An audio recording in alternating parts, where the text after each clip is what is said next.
Hey boys, welcome back to some more Nrl Supercoach. Is going to be the round 19 review, the final major bye.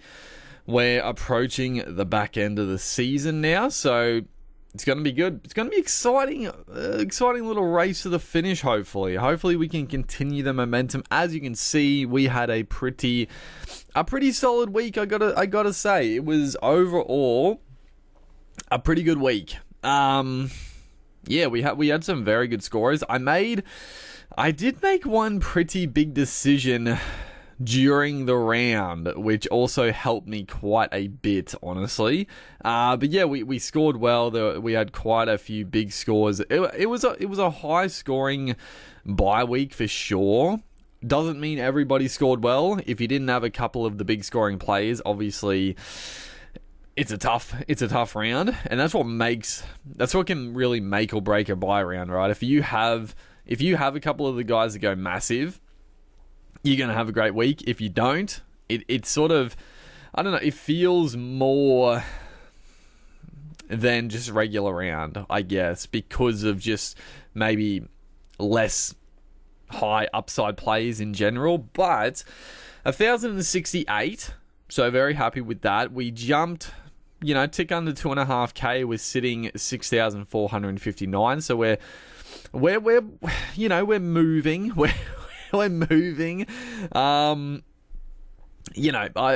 don't really know what is sort of plausible or what's sort of realistic to finish coming into the back end, but if all things go well, ideally, if we can somehow get to the top 1k, that would be great. But that's a long way off. That's a long way off. We probably need quite a bit to go our way for that. But let's go into what happened with the team on paper here. So we had 16 players. So there were a few dud scores. So we dropped 3 dud scores. Jaden Brayley, 23 points. He got dropped off. That's fine. I guess the more is like the Brayley is annoying, but at the same time, because I had numbers, even if Brayley did start, like I know, like before the round and stuff, I was frustrated because he was going to get back to the bench and stuff. But even if he played good minutes, he would have scored like 50 points, right? That's sort of his max, 50 points. So even in that case scenario, he potentially would have dropped off anyway. So 23 points, who cares? It is going to be, the only annoying thing now is that, like, he played very, very few minutes in this one. Because, like, originally I was like, if he scores 30 points, I don't really care. Obviously, it's not a great AE, but 29 minutes, it's not great. So I'm unsure what's going to happen there, but we'll talk more about that later. Semi-final, 48 points. It's fine. It was not a good game for the Tigers. I think to get 50 points on the edge is not a terrible effort for a semi-final there. Our back row, pretty good. We'll talk about Fafita in a second, but Fafita 76, Britton Nickera 96, and Olakau'atu 73 with an absolute...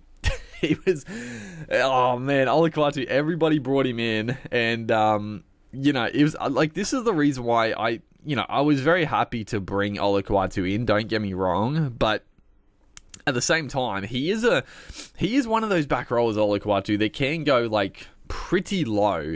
Even when the Seagulls are going really well, he can just not get into the game really, but he got that really just easy as you like try to bump up his score nicely, which is good. It didn't really matter to me because everybody was bringing him in regardless, but 73 will take it. Bryce Cartwright 42. Yeah, just very frustrating, really. Getting back to the bench, once again, Trent Barrett, like, what are you fucking doing? And it was even more tilting because fucking Matt Dury, he came up with, like, just 2 simple errors as well. It was like, yeah, this is the man you put to replace Cartwright to start the game, really. And he got put through an absolute fucking beauty of a hole, and he dropped the ball. And I was just thinking, that's Cartwright. That's Cartwright fucking line break right there. But no, Dury fucking went through and he just fucking bombed the try pretty much. So, fuck you, Trent Barrett, and fuck you, Dury. But he played... I think he played probably like 55 minutes. Again, 59 minutes. It looked like he was going to score okay. But yeah, the Titans were pretty good. The Eels were pretty shit once again. It was not. Cartwright came up with like a nice little forced dropout early on. I was like, okay, here we go. He could get okay, but yeah, 42 points. I think he might have. No, he didn't drop out here. He was a scorer. So again, yeah, frustrating. And he could be the guy to go. Maybe not this week, but potentially next week. We'll obviously have a look at our second row forwards, but. Yeah, interesting sort of dilemma now with Angus Crichton, the trade-in option coming up. Kai Pearce-Paul, 55 points. Just, I mean, that's his average, 55 points. Just cannot jag an attack. His work rate's good. Making a lot of tackles, running the ball like fairly often. I thought he would update a bit. Like he was 55 points like on the dot after the game, and the scoring, I gotta say, the scoring for this round was an absolute fucking joke. I almost forgot to go back to Fafita, but yeah, the scoring was diabolical. I don't know what was happening in those first couple of games, but it was really bad. Like they just were like, no, I don't know what happened, but they just missed so many points for like every single player in those first couple of games. But yeah, I was hoping Pearce-Paul would get updated, but oh well, it is what it is. Dylan Brown, he updated like 20 points, which again, like I wasn't really paying attention too much to the score in this game or the stats, but Dylan Brown looked pretty good. Like he was so close to busting him up a few times, and when he was on like 30 points, like at the end of the game, I was just like, no, there is zero chance he is scoring like 30 points in that game. So yeah, he updated to 52. Jai Gray, 64 points. I also thought he was dudded. I think he updated a little bit, but I did think he was dudded a few points. Yeah. Watching the scores for that one, I was like, I thought he would get to like 70 plus, but no, he got 64, which I mean is good. Well, obviously, the big scorer, Braden Trindle, we'll talk about him after this, but, still happy with Jai Gray. Obviously, I was keen on both of them, and there was good and bad for both of it, and there's one very good thing to come out of going Jai Gray instead of Trindle, that we'll get to in a second. Lockie Galvin, 32. Obviously, I mean, the Tigers got pumped. Galvin looked good in the first half, but yeah, the Tigers, when they... don't get me wrong, it was a BS sin bin. Granted, I was pretty happy about it because I'm not a Coruscant owner, and it's just, it's been like one of those years, Abby Coruscant, if you've been an owner for like a very good chunk of the season, it's been great, but also really frustrating. And as a non-owner, it's been the exact same. Like, Coruscant has been like a nightmare and great to own, and a nightmare and great to not own. Like, he's had some shockers and then also had some massive scores, and obviously a couple of BS sin bins to his name, which is just very funny. But yeah, after that second half, like the tries got leaked, Tigers, let's be real, they threw in the towel a little bit. A bit went against them, but at the same time, the Tigers, they are just a bit like that. When it starts to go, it just really goes. And the Tigers did not fight their way back into that one. And Galvin obviously suffered. He just didn't get really any chance with ball in hand, but that's fine. He was the second guy to drop off the scores. The centre wing, gee whiz. So we got Ruben Garrick, 102. I will be honest, I was a little tilted. I was a little tilted once again that he got a fucking rest with like 20 minutes to go. He might have, I don't know, he picked up a knock or something, but like, really fucking, you're gonna take off Garrick, please, bro? Like, that was a really good chance to really make people that took a vice captain loop pay, because Jane Campbell got like 100, I think he finished on 110, or there's probably other scores that people may have looped. I was like, Garrick was on for a big score, but no, of course, he had to get a spell 20 minutes to go. But yeah, can't complain. 102 as a captain is still very, very solid. Greg Marju, 14 points. I mean, this is what I didn't expect 14 for Marju. I gotta be honest, like, did he play the full 80 minutes? Like, I do remember him taking runs, but he was battling some sort of niggle. It looked like he was injured for a decent chunk of that game. Like, I don't know, he looked a little injured. After, I don't know, it was like a hit. I think it was when fucking Nathan Brown put a bit of a dog shot on him. He got up a bit, and just the rest of the game, he was sort of hobbling around a bit. But yeah, 14 points, pretty funny. Like, everyone obviously mass traded him in. He's been very good, obviously, but yeah, 14, not what people wanted to see. But again, he dropped off for my scoring, so again, depth is nice in the buy, so didn't have to put up with the 14. Kale Iro finally got a bit of attack, 78 points. It could have been more, but like that, it sort of just all went to. I mean, he got a couple of attack, but then Mulatalo was getting a lot of easy sort of tries in that. I mean, Mulatalo was very, very good. Big score for Ronnie, and people that have held Ronnie Mulatalo finally paid back for their troubles. It was bound to happen eventually. I can't believe it's the first hat trick for Mulatalo. That's crazy, but I mean, yeah, I guess he's got a lot of doubles in his career, but first triple for Ronnie boy. And Jacob Gagai. Oh, baby. You love to see it. Jacob Gagai, man. Who would have fucking guessed? Gagai has been like one of the biggest like roller coaster pickups for like I've ever had in Supercoach. Like, I had him at the very start. Like, let's just go back and look at Gagai for a second. He's now 500k with a negative 41 break even. Like, what the hell, dude? But we go back to round one. I had him in my team. It was a good little cheapy option. He scored a try, 55 points. It was looking pretty good. He had a pretty solid game. He got dropped. Which, I don't know, it seemed, at the time, seemed a little harsh, and then plenty of injuries later. He finds his way back into the side. He scores 88 in his game back, and it was like, oh, baby, it's on. It's on. Gagai is going to be like a genuine, like, absolute gun. Then, preceding couple of games, or he missed a couple, then he was back, 11 and 12, 17 and 10. So, all the money he made, he was about to lose all of it. And then my man has just decided to pull his finger out. And not really, the base stats haven't been good, but Cody Walker shifting to his side of the field is just magic, dude. 63, 40, 38, even the 40 and 38, like, it's better than fucking 17 and 10. And then in the two big rounds, 106, 101 in the bye. And now they have the Tigers this week. So Jacob Gagai, you absolute beauty. How good is that? And then Bo Fermor, who we switched down to centre wing to accommodate Olakwatu. 60 points in like base, so I was pretty happy with that for Bowie. And then, as you probably saw, Tommy Trbojevic was the guy I was alluding to, that we did take the early pod route of bringing in and scored 119.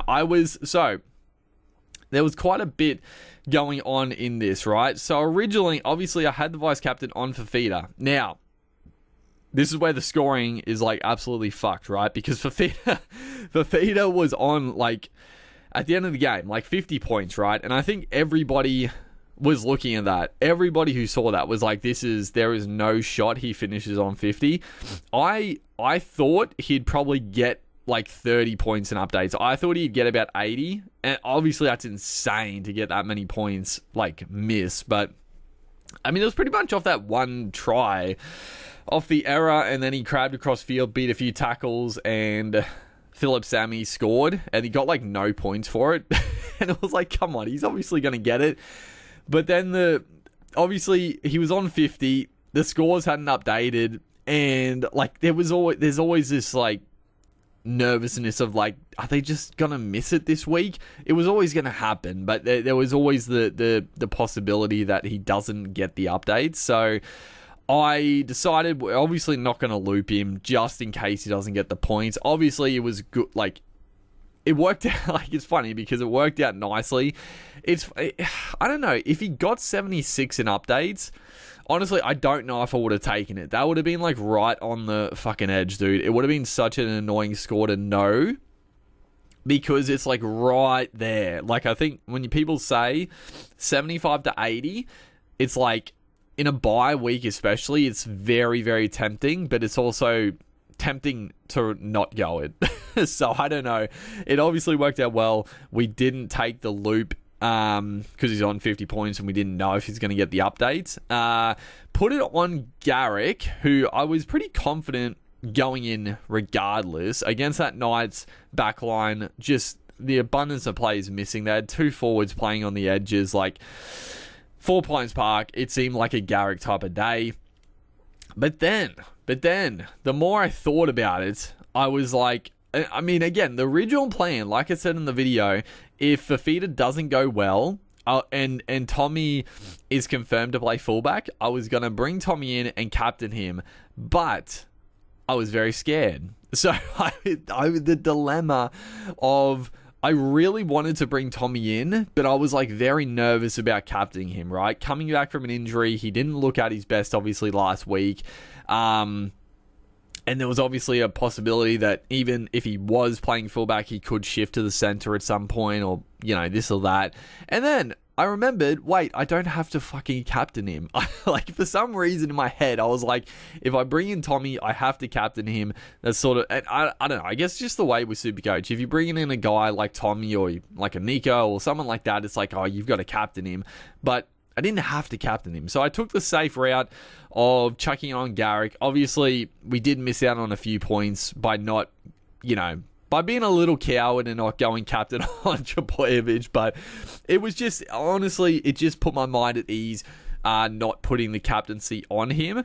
But there was also in the meantime, that as well, there was also the big decision of, do I actually pull the plug and get out Sharp, who was playing that week, to Tommy Trbojevic. And again, the more I thought about it, and going back to my last video where I was talking about the second fullback option, which is like really difficult because Latrell's out injured, Edwards is in Origin, and also he's insanely expensive. Cleary's coming back, so I don't know if Edwards is going to be the guy. Tedesco is obviously one of the guys.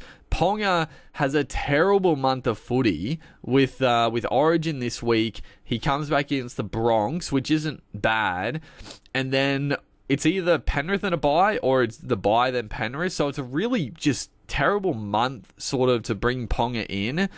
Even if you're going to go next week, like you'd have him for like a couple of poor weeks. Other guys, like I don't know, like he could have gone like a Jaden Campbell, sure, but I know he went well, but there was also the Brimson on the bench, or the 18th man was a worry. Obviously, game day, Kearney was the guy that dropped back to the bench. Brimson played fullback. He also, like him and Kearney sort of, they ate into each other's minutes, so hopefully nobody took the early Brimson play. I really wasn't keen on that. I saw a few people talking it up, and I was like, I don't like that play at all. But the other fullback, I was just like, I don't know who I want as fullback. And Tommy Trbojevic, this game gone, and then this game coming up, 2 games at 4 Pines Park against a very depleted Knights team, and then taking on the Titans, who, granted, the Titans are looking a lot better, but it was such a good couple of weeks, and the run home isn't too bad for the Seagulls. Like, it's up and down. There's a couple of tough ones, but if Tommy's playing fullback, he can score well against the better teams, and they're not playing Penrith, so honestly, that's fine. So I was like, you know what?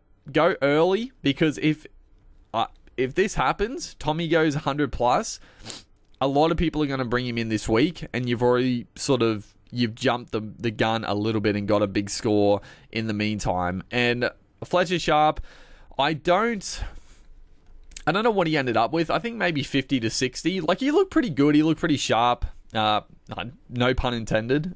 But at the end of the day, like, because he came off the bench the week before, he wasn't going to make like a stack of cash. Like, if Sharp was still on like a negative break even, then I would have been much more tempted to just hold him and get the price rise. But because his break even was like 36, I was like, yeah, you know what?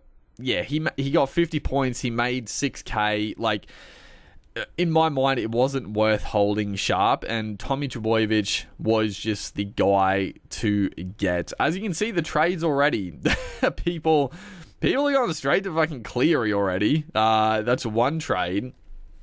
And then Fletcher Sharp to Tommy, Blaze Salangi to Tommy, Latrell Mitchell to Tom, Galvin, Carousel. How the fuck are they doing Carousel to Tom?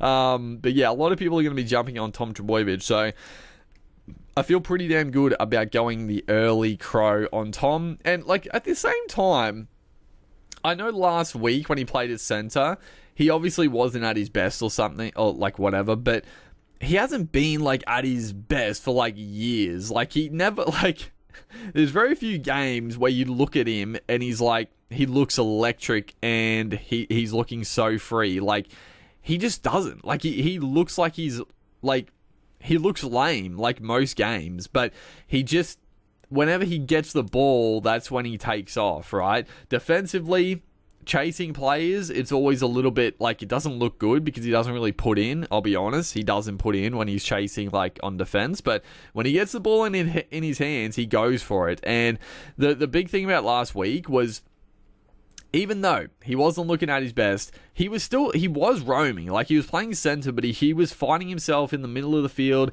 He was finding himself on the right-hand side of the field. Like, he was definitely roaming around. He wasn't really given the ball much that game, but I thought the signs were like good enough to go him without being worried about the injury. The only issue was if he was going to play the full game at fullback, and he did, thankfully. So feel pretty good about that. We now have 9 trades left. We do still have 2 boosts because, like, I kept fucking forgetting. I kept saying it in the videos that I'll use a boost to get in Tommy, but there were 3 trades in the major buy anyway. So we still have 2 boosts. I got to be honest, we're probably going to waste one of the boosts. Like, we're just not going to use one of the boosts. Maybe we will. I know I've said this quite a few times, but just for remembrance, I'm saving 3 trades and a boost for the final round of the season. There's a couple other trades we have to make, obviously, in the lead up, but I don't know if there's going to be another chance to actually use the second boost. I mean, maybe this week we could. It sort of depends, but like, I don't really want to go Cleary this week. I don't really want to go Crichton this week. Maybe next week will be the time to use a boost, because potentially we'll save all our trades this week, and then next week we go bang, bang, bang, get in 3 guns pretty much, or probably 2 guns and one downgrade potentially, but yeah, looking pretty good. Let's have a quick look. We're going to be looking pretty good for this round. Honestly, we're going to be looking very good. It's actually going to be a really tough sit start. Thankfully, we do have a few plays out with the bye, but let's go. So Iro, Kiraz comes in. I mean, Gag Guy, fuck, you probably don't. Oh man, let's just look at it how it is. So we're not going to play. Well, yeah, we probably don't play Galvin. Oh, do you play? Yeah, Gray. Yeah, yeah, you definitely play Gray against the Tigers, I think. I mean, I can see the Tigers playing a lot better than they did last week, but still, I think you play Gray over Galvin in that one. Dylan Brown's on the bye, so yeah, Wishart comes straight back in. Obviously, Wishart is the guy we're going to get out for Cleary. They play the Roosters. Fuck, I mean, you could. It's gonna be hard not to just take the early punt on Cleary. They're taking on the Dolphins at Bluebet. Wishart's taking on the Roosters. That's a tough game. I mean, is Cleary going to come out? I mean, probably the biggest thing is he going to goal kick? Obviously, he's had quite a few hemi problems. I mean, if he's good to go, he's good to go, and I think he kicks. But it's going to be hard not to go him. Like, I just think for me, like, the trades are important, but at the same time, like, just getting ahead of the pack is also very important. He does have a huge break even, though. That's the other thing. It's like, I think it's like 180, so it's like, you could save money, but the money's not that important. But let's have a look at the back row. Eli Cattell will come back in. Probably take it off both of you guys for now. Terrell May, I mean, both these guys, honestly, with Hargraves now out for like 5 weeks, Terrell May also after Origin backup. I mean, you got to play Terrell May, I think. Also, Liam Henry, I think 100%. Sure, well, actually, yeah, that'll be interesting with Penrith. If Cleary is back, do Penrith rest like Edwards and Toto and Martin? Like, do they rest all their Origin players and bring Cleary back in like a pretty sort of understrength team? I know that's interesting as well, but I'd play Henry. And then, Robson. Okay, the only trade we might make is Robson. So if looking at the team now, 1, 2, 3, and then a reserve out of, I don't mind Gagai, out of Gagai, Galvin, Pierce Paul, and Fainu. I probably like Gagai, honestly, against the Tigers. Just take the pod play probably for now. That's fine. So yeah, we're looking very good for this round. The only backup guy we have to worry about is Robson, and I'm assuming he's not going to play. I know it's the last game of the round, but he literally hasn't backed up in any of the other previous matches, which has been absolutely fucking diabolical. The only trade we might make is Robson to young Connor Watson.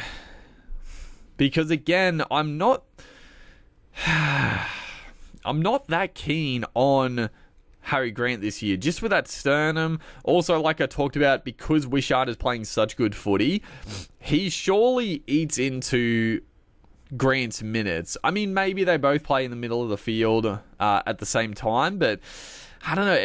There's every chance Grant gets fewer minutes in games because Wishart's been that good playing, and obviously when Munster's back, he will get the 5'8" spot back. So I don't love Grant. Connor Watson, I think it's pretty much like a straight swap. Watson is it's a bit, it's like 90k. I mean, Watson's been really, really good. 63 break even. I mean, I wouldn't mind holding, because at the end of the day, if Robson, dude, when do the Roosters play? Roosters play, okay, they play Saturday, Cowboys Sunday. Hopefully we'll know. Obviously Watson plays Origin as well this week, but he's not going to play huge minutes, and he could get a spell as well. Like he'll be playing big minutes for the Roosters. Like surely Trent gives him a bit of a spell after Origin 3, depending what happens. So yeah, you probably just hold. Fuck, I don't. The WR, like I'm very tempted to just not trade. Just hold Robson for the rest of the year. If he doesn't play the last game of the season, we trade him to someone. If he does, he does. Because do we waste a trade going him to Grant to Watson? They might not average that much more, honestly. So I don't know. I don't know what we're doing there. It fucking depends, I guess. But yeah, it's probably the only trade I'm going to make. I mean, again, getting in Cleary is very tempting. Getting in Angus Crichton, also very tempting. But yeah, if we might make one trade this week, but then next week, you know what? Next week could be a perfect boost week, right? Because we could nuff out one of our front rowers, which we've been sort of meaning to do for a while. And then we get in Cleary and Angus Crichton. I mean, that's a pretty good swing, right? Getting in Crichton, Cleary, and nuffing out one of the front rowers that we don't need. That seems pretty good to me. And then, yeah, the only other trades we need to make at that point, so that's 3 trades. We'll be down to 6. Our back row will be set. Our fullbacks will be set. Our centre wing is like pretty much set. We just, we can obviously if there's a couple of trades to be made, yes, we could. But for now, it's set. Our halves, when Cleary's here, I mean, there's sets, but also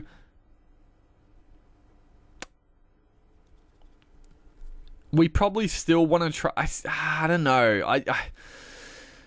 The question then, we probably use one more trade on our 5'8" spot. The question, do you just trade Galvin at that point? Do you trade Galvin up to like a... You could do it this fucking week. You could go Galvin to what's his face? What's his damn name? Fuck, what's his name, bro? The Bulldogs, goddamn Matt Burton. Oh my god, Matt Burton. I don't mind that because, yeah, Gray could just be enough. Like when Mitchell comes back, Gray just becomes enough, and he's out of the team, and then we just run with Burton instead of Galvin. Don't hate it. I don't hate it at all. And I think Burton's dual 5'8" halfback, so we could swing Brown and Burton if needed, if like one of the guys is out or whatever. So we probably, there'll be one trade. So we'll be down to 6 with the 3 trades. We'll be down to 5, trading out either Gray or Galvin. Like I said, back row set, front row set, but I reckon one trade to probably bring in Payne Haas would be like ideal. So down to 4 trades. Then we want to save 3 trades for the last round. So we could do one trade in the dummy half. Probably do, instead of dummy half, we probably trade out like a Gagai for somebody better. Yeah. I don't mind it. I don't mind that. And then just, dummy half can just be a bit of a shitter position. I mean, Robson's averaging mid-60s. He's just playing so few games, which has been a bit of a nightmare. But yeah, I think overall it's looking pretty okay. It is looking pretty good, all things considered. And I mean, at the end of the day, I would love to, but I don't have to do the 3 trades and boost for the final round. If we only have 2 trades for the final round, we only have 2 trades. Let's say we're doing it like that. We need a couple of weeks of no trades, but then all of a sudden, like, Tommy gets injured or Tedesco gets injured, right?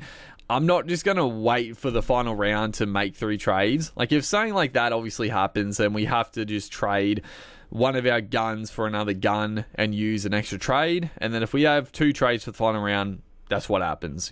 That's Supercoach. You can plan, but we've wasted trades throughout the season that I would love to go back and reverse, but that's not how it works. So in future years, I'd love to again just be able to save a few more, but some of them you can't help. It's just a fair few injuries, a fair few head knocks this year. It's been a bit of a chaotic season, but it is what it is. But yeah, the round 20 looks pretty good. Round 19 was good.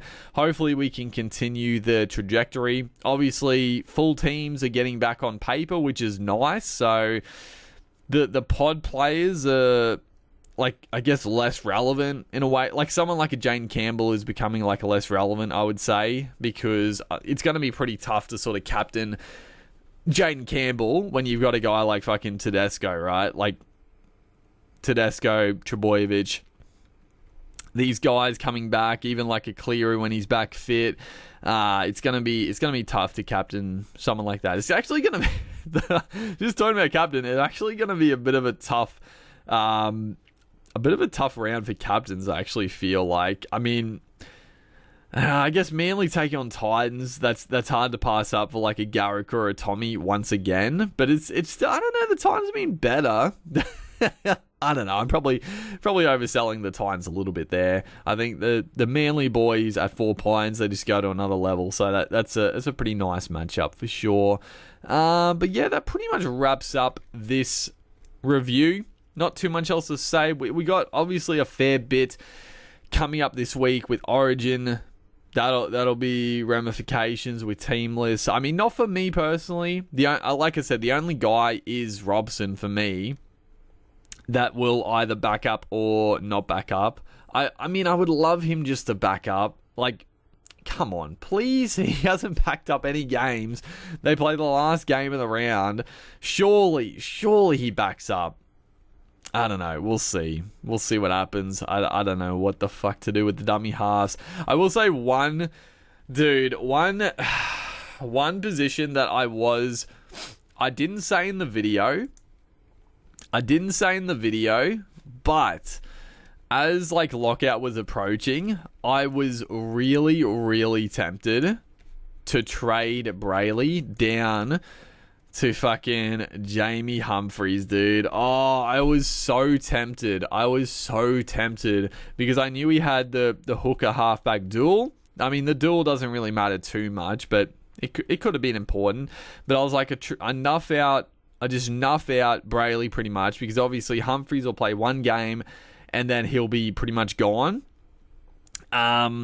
And honestly, I thought he was like a pretty good shout that week as well. I wasn't expecting 100 points, but I was expecting him to go pretty well. I really like the look of him, but I was really tempted.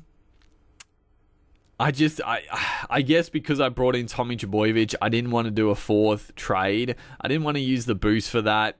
And also, the problem is if I did the Humphries trade, that pretty much locked me into holding Robson for the rest of the year, which isn't like the worst thing, but at least now I didn't make that trade. It means I have another trade available if I want to get rid of Robson.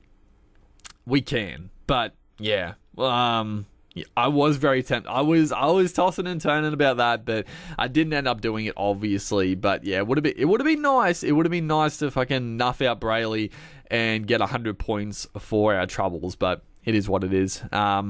Overall, it's good to, I guess, hold the trade at that point. But yeah, looking forward, like I said, it's looking pretty good. It could be a pretty tough round for a lot of people. Like, obviously, Sharkies, Eels, and